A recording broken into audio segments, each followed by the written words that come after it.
Hey everyone, welcome back to the channel. Today we're diving into something that's going to affect millions of Americans. And frankly, I'm still processing what I've discovered. Trump's proposed $2,400 stimulus checks are absolutely real. I've got the documentation right here. But there's a massive catch that nobody's talking about, and it's going to leave most seniors completely out in the cold. I know what you're thinking. Another politician making promises about putting money in people's pockets. But this isn't campaign rhetoric. This is actual policy framework that's been submitted to congressional leadership. And I've spent the last 3 days going through the fine print because something didn't add up when I first heard about it. Here's why you need to stick around for this entire breakdown. The eligibility requirements for these stimulus checks are unlike anything we've seen before, and they're specifically designed in a way that excludes the very people who need financial help the most. If you're over 65, or if you have elderly parents or grandparents, what I'm about to show you is going to shock you. I've been covering financial policy and government programs for over 6 years, and I've never seen legislation structured quite like this. The devil is absolutely in the details, and those details tell a very different story than what's being reported in the mainstream headlines. Let me give you the basic framework first. The proposal, officially called the American Economic Recovery Act of 2025, would distribute $2,400 payments to eligible Americans as a one-time economic stimulus. Unlike previous stimulus programs that were tied to the pandemic, this one is positioned as general economic relief to help with inflation and cost of living pressures. The total program would cost approximately $380 billion, making it smaller than the CARES Act, but larger than most targeted relief programs we've seen recently. The payments would be processed through the IRS, similar to previous stimulus distributions, and would be based on 2024 tax returns. Now, every previous stimulus program had income limits. That's normal. What's not normal is how this program defines eligibility beyond just income. And that's where things get really interesting and really problematic. I want you to pay very close attention to what I'm about to show you, because this is the actual language from the legislative proposal that explains who qualifies and who doesn't. This isn't my interpretation or speculation. This is straight from the document that was submitted to House leadership last week. The key section is buried on page 47 of a 78-page bill, which tells you everything you need to know about whether they wanted people to notice this part. I'm going to read you the exact wording because the specific language matters here. Section 2401(c)(3) states, eligible individuals must demonstrate active workforce participation or eligible workforce transition status during the 2024 tax year, as evidenced by Form W-2 earnings of not less than $5,000, Schedule C net earnings of not less than $3,000, or qualified unemployment compensation exceeding 16 weeks duration. When I first read this, I had to go back and read it 3 more times because I couldn't believe what I was seeing. They're requiring people to have been working or recently unemployed to get stimulus money. That automatically excludes retirees, people on disability who can't work, and anyone else who wasn't in the workforce last year. This is the exact opposite of how stimulus programs are supposed to work. The whole point of economic stimulus is to help people who are struggling financially, regardless of their employment status. But this bill essentially says, if you weren't working in 2024, you don't deserve help. What makes this even more frustrating is that seniors are dealing with some of the worst inflation impacts of anyone. Medicare premiums went up, prescription drug costs are through the roof, and many retirees are watching their fixed incomes get eaten alive by rising costs. These are exactly the people who should be getting stimulus help. But here's the part that really gets me.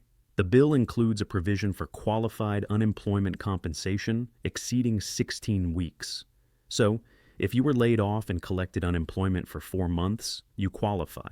But if you're 70 years old and living on Social Security that you paid into for 45 years, you get nothing. After I discovered this workforce requirement, I started digging deeper into the legislative history and the political reasoning behind it. What I found explains everything, and it's not pretty. I pulled the voting records and campaign contributions for the key sponsors of this bill. Representative Mike Johnson, who's the primary sponsor, received over $340,000 in campaign contributions from business groups and chambers of commerce in the last election cycle.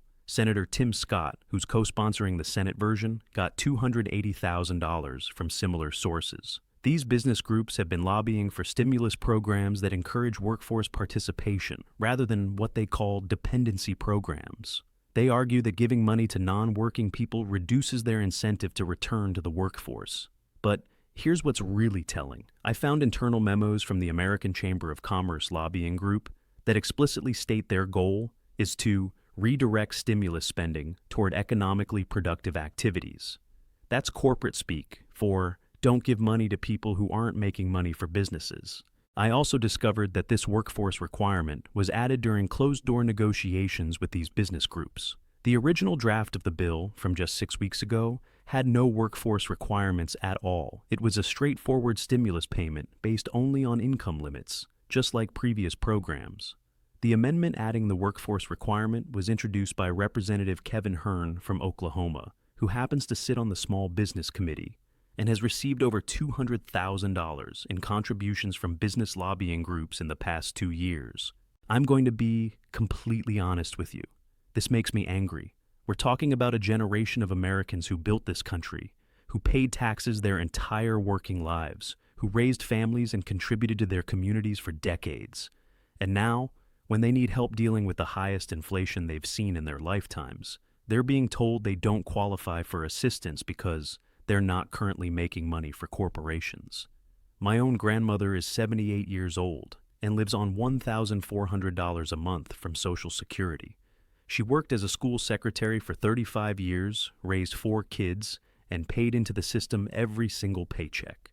Under this proposal, she wouldn't qualify for a $2,400 stimulus payment, but a 25-year-old who worked at McDonald's for 6 months last year would. This isn't just bad policy. It's morally wrong.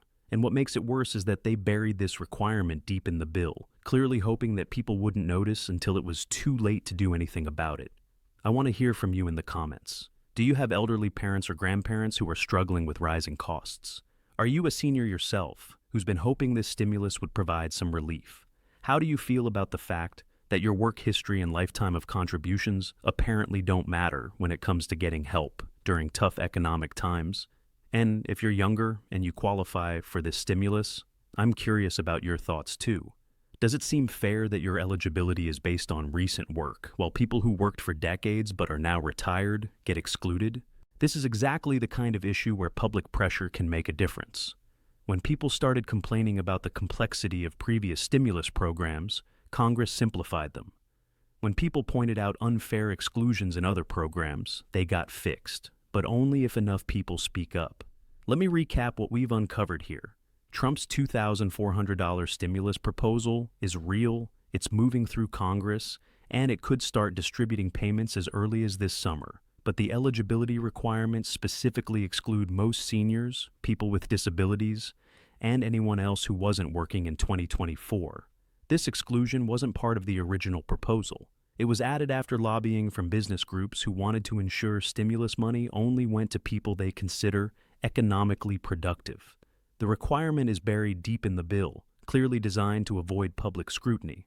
The result is that millions of Americans who are struggling the most with inflation, particularly seniors on fixed incomes, would get no help at all, while people with recent work history would get $2,400 regardless of whether they actually need it.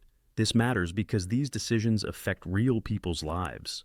A $2,400 payment might not change everything, but for someone living on $1,200 a month from Social Security, it could mean the difference between paying for prescription medications or grokting groceries, between keeping the heat on or wearing extra sweaters all winter. If this breakdown opened your eyes to what's really in this stimulus proposal, please hit the like button to help this information reach more people. This is exactly the kind of story that mainstream news outlets are missing because they're not reading the fine print. Subscribe to the channel if you want more deep dives into policy proposals that actually affect your wallet.